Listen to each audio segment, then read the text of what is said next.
Eu sou Simone Seghezi, do Seghezi Previdência, uma empresa do Grupo Seghezi. Hoje nós vamos tratar do assunto de servidores públicos, e eu estou aqui com o Danilo, que também é um colaborador do nosso escritório, é o especialista nosso em direito previdenciário, e a gente vai debater todo esse assunto para trazer tirar algumas dúvidas de vocês, ouvintes. Vamos lá, Danilo. Nós temos algumas peculiaridades aqui sobre o servidor público. A Previdência, como um todo, ela é dividida em Previdência do servidor público, que é um regime próprio de Previdência, o do INSS, que é muito conhecido, todo mundo quase está vinculado a ele, né? O regime geral de Previdência. Geral. E nós temos também os planos próprios de Previdência, que são os planos dos bancos também. Um dia nós vamos marcar para falar disso. De Previdência privada, né? De Previdência privada, os regimes especiais, né? Ligados às instituições financeiras. Um dia nós temos que falar disso, porque também tem bastante erro de cálculo, né? Sim, com certeza. Chega lá no final, também tá cheio de problema. Atualização, correção monetária. Exatamente. Então, um dos episódios a gente fala disso. Vamos falar das peculiaridades do servidor público. O que é que a gente tem que lembrar que é diferente entre o regime geral lá do INSS com o regime do servidor público, o regime próprio de Previdência? Bom, primeiro eu acho que o mais importante é pensar que as regras do regime próprio de Previdência, elas geralmente envolvem o tempo que a pessoa passou como servidor público. Então, no regime geral de Previdência, no INSS, você não importa se você trabalhou, onde você trabalhou, com que empresa, etc. O que importa é o tempo de trabalho. No regime próprio, você, além do tempo de trabalho, tem que pensar quanto desse tempo foi público, foi vinculado ao Estado, ao município, à federação. Então, a data de ingresso do segurado no serviço público é muito importante. Porque a gente teve reformas da Previdência Pública importantes, as maiores em 98 e 2003, que alguns direitos mudaram. Então, se a pessoa ingressou antes de 98, por exemplo, isso é muito importante pra gente, porque a gente consegue fazer uma conta. O servidor público, então, na verdade, ele tem uma forma de cálculo específico a depender da data que ele começou no serviço público, né? Exatamente. Se ele ingressou antes de 98, é o melhor dos mundos. É onde os valores são realmente...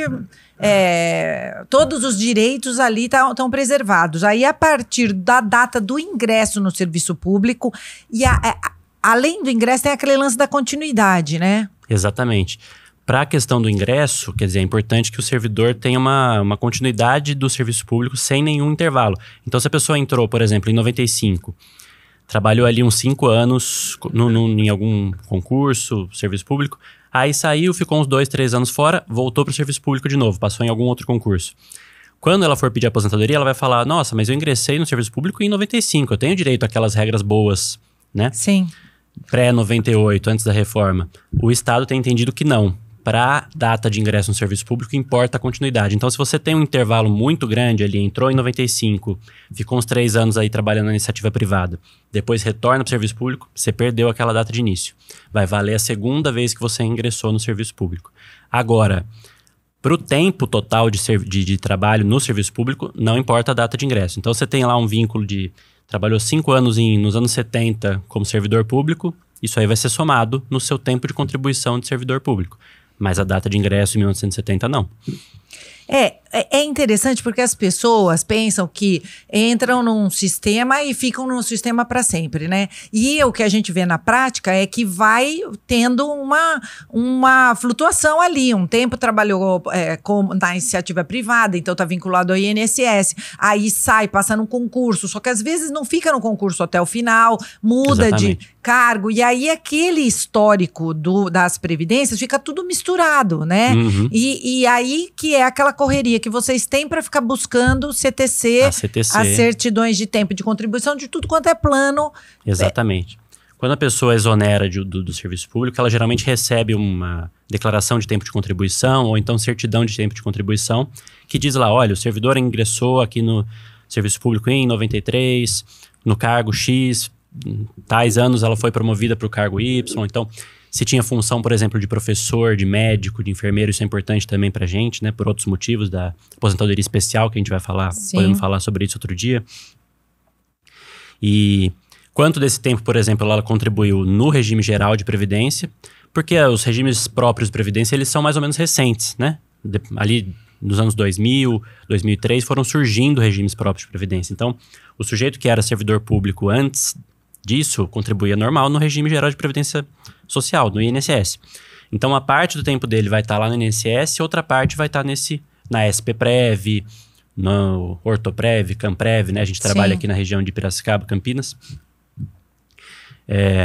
Então, nesse documento, nessa CTC, vai estar discriminado quanto de cada tempo está em que lugar. Por quê?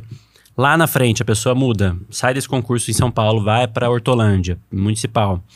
Quando for aposentar na Hortolândia, tem que levar esse documento lá. Vai voltar a buscar documento. Para averbar esse tempo de serviço no regime de Hortolândia. Então, você pode levar um tempo que você trabalhou num regime próprio para o geral e do geral para o próprio. Né? Você pode pegar no INSS essa CTC também. O INSS emite. Essa informação é super importante, porque às vezes você já está vinculado ao serviço público. Você é funcionário público, só que aquele ente municipal, por exemplo, a prefeitura para a qual você está ligada, não tem regime próprio de previdência. Aí depois de um certo ano lá, 1990, 2000, sei lá, abre o regime próprio. Aí ele já tem um histórico no INSS. Então vai ficar recortado isso aí, exatamente, né? Vai ficar um tempo no INSS, mas sendo já funcionário público, porque ele passou em concurso público, exatamente, e tal. O plano que não estava ajustado, né? Isso, aí o regime próprio em que ele está vinculado agora não tem ciência desse tempo anterior. Como se começasse ali. A SPPrev não sabe que se você trabalhou tanto na iniciativa privada, eu trabalhei na indústria um tempo antes, ou trabalhei aqui mesmo nesse cargo, só que não tinha ainda a SPPrev. Sim. Eles não sabem. Então você está lá pensando que você faz lá o requerimento, o segurado faz o pedido de aposentadoria. Tá faltando tempo. Negado. Ué, mas que estranho, eu já tenho 30 anos de contribuição, já tenho 35 anos de contribuição. Mas não tem como a instituição saber que você tem. Né? Você tem que trazer dos outros planos, né? Por isso que essas CTC e a DTC são tão importantes, para você pegar esse negócio e mostrar, tenho aqui, quero incluir nesse meu pedido esse tempo que não tá aqui com vocês, mas que existe. Sim. Eu tenho direito. Quando a gente está tratando de um caso de servidor público, a gente também está sempre preocupado em encaixar nas regras anteriores à emenda 41 de 2003, porque ela garantia a integralidade e paridade. É importante a gente explicar o que é integralidade e paridade, porque muitas pessoas têm direito e não sabem. Porque se o servidor entrou antes da emenda 41 de 2003, quer dizer, antes começou a valer no dia 1/1 de 2004. Quem ingressou no serviço público em 1º de janeiro de 2004, já começa com a regra nova. Quem começou antes, tá com a regra velha. E a regra velha garante que o seu pagamento seja igual ao da ativa, com os reajustes da ativa, né, que é a paridade, e no valor que você recebia quando você aposentou. Então, é o teu salário que vai... Pessoal, tem que entender que depois a gente passa por uma conta que só vai prejudicando o valor do benefício, né? Exatamente. Entra porcentagens ali, considerando o tempo de trabalho que... Exatamente. Quem se aposenta depois de 2003, a conta é muito mais grave para o segurado. Quem ingressou no serviço público depois de 2003. Exatamente. E por isso que é importante você buscar fazer uma análise bem precisa, porque às vezes você pede aposentadoria, ingressou depois de 2003 no serviço que você está agora, público. Quando você vai pedir aposentadoria, você não tem integralidade e paridade. Ué, mas espera aí. Eu tinha um outro vínculo público aqui. Exato. Porque isso acontece muito, né? As pessoas têm carreiras públicas, a pessoa vai indo de concurso em concurso, Sim. né? Geralmente é uma pessoa que já está nessa disposição, está fazendo concurso. Então, às vezes, não tinha um concurso que eu passei aqui em 2000. Antes, isso. Eu saí desse para entrar nesse aqui em 2005. Só que esse novo cargo em que você se encontra não sabe disso. Sim. Então, não sabe que você tem direito à integralidade e paridade, porque ingressou antes de 2003 no serviço público, só que em outro cargo, em outra instituição, em outro estado do país, às vezes. Né? Sim. É bom que o ouvinte saiba que os planos de previdência, todos, eles erram muito. Erram por quê? Porque, primeiro, porque não tem todas as informações, e segundo, porque às vezes o sistema é falho mesmo, não considera contribuições, não considera tempo especial, e aí a pessoa, o cidadão que vai ele mesmo e pede o benefício, muitas vezes ele também não tem certeza das regras em que ele pode estar inserido. E isso é um prejuízo danado, porque você tem 10 anos para revisar teu pedido de benefício. Então, se você aposentou de qualquer jeito, não tem certeza, o mais inteligente que se faça é passar por algum previdenciarista para ele dar uma olhada, tá tudo certo? Incluiu tudo, desde a regra que eu lá suponho que eu tenho direito, é isso mesmo, né? Exatamente. Porque fica uma falha no teu valor mensal de benefício, né? A gente tem um caso aí no escritório que a pessoa levou toda a vida pregressa dela pro cargo novo que ela assumiu lá em Brasília e nada foi... os cargos públicos, então tinha vínculo com o Estado de São Paulo, vínculo com a cidade e tal, todos foram inseridos nesse novo vínculo dele como privados, nenhum como público. Então tinha lá, funcionário do Estado de São Paulo, privado, funcionário do município de Lagoinha, privado. Então, quando ele foi pedir aposentadoria, eles estavam, não tem ainda o tempo de serviço público. O dia 1 dele era muito lá na frente, né? E o tempo de ingresso foi quando você entrou aqui. Sim. Ele falou, não, mas pô, eu sou servidor público faz 20 anos já, quando eu entrei aqui. Não, tudo privado, ó. E é até engraçado, né? Porque tá lá, Estado de São Paulo, privado. Funcionário, quer dizer... Lógico que tem regimes CLT vinculados ao Estado, mas não era o caso dele. Ele era servidor, era concursado. Então, aí um trabalho enorme para a gente conseguir corrigir todas essas informações para... Né? Depois que a pessoa espera, às vezes, né, tá na idade certa, etc., para fazer o pedido, aí se depara com uma situação dessa. Aí vai 5 anos pra gente conseguir corrigir. Começar um pouco antes, né? A pesquisar, fazer um planejamento. Saber se tá tudo certo, né? Porque, pô, às vezes a pessoa, fiz 65 anos, vou lá pedir aposentadoria. Aí encontra um pepino gigante desse. Exato. Que é tipo, bom, como que a gente vai fazer para resolver isso? Vai levar tempo. Porque essas instituições são muito difíceis de trabalhar. Demora para encaminhar a CTC, demora para corrigir esse tipo de... uma dor de cabeça. E é por isso que é muito importante que as pessoas, ao longo dessa história laboral... faltam ainda 10 anos para eu me aposentar. Tá, mas passa uma vistoria aí no teu sistema. Como é que tá? Até porque, muitas vezes, você tem como ir resolvendo ao longo do tempo. Você vai pedindo essas certidões e corrigindo. Quando você tem a idade ou atinge o tempo, ou a regra que você escolheu, optou, que é a melhor...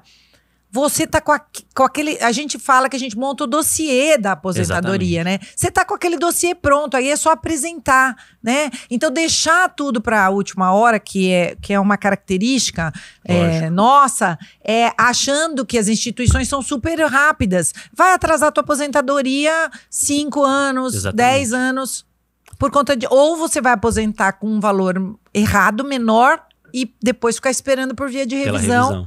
Corrigir aquilo ali, né? Outra mudança importante que eu acho que as pessoas desconhecem é a do abono de permanência. O abono de permanência, ele funciona como um presente, um estímulo para o servidor público ficar trabalhando, porque é mais barato para as organizações manterem aquele servidor que já está lá treinado e tal, do que fazer concurso novo. Então, quem atrasa um pouquinho a tua aposentadoria para ficar aqui ajudando a gente, e como bônus até a emenda 41 também, né? Até a emenda 41, você recebia o valor da tua despesa tributária de INSS. Então, equivalia... Acho que é 2019, não é? 2019? A emenda que cortou? Não, a emenda 41 que cortou. Agora, em 2019, o que aconteceu? Desvinculou do valor da tua previdência. Certo. Mas até a emenda 41, quem entrou ali... tinha direito a abono de permanência. Então, todo mundo que está aposentando, bateu a data da aposentadoria e tem direito a aposentar, mas não quer, nasce aí o momento de você começar a receber um abono de permanência, que na maioria dos casos é muito bom. 2 mil, 5 mil reais. Ele vai incorporar no teu salário 5 mil. Agora, as pessoas desconhecem, o plano não concede. Exatamente. E a pessoa fica sem receber. E o plano tem que conceder voluntariamente, né? É dever da autarquia informar o servidor de que, olha, você implementou as condições para aposentadoria, pode começar a receber o abono de permanência agora, se não quiser se aposentar.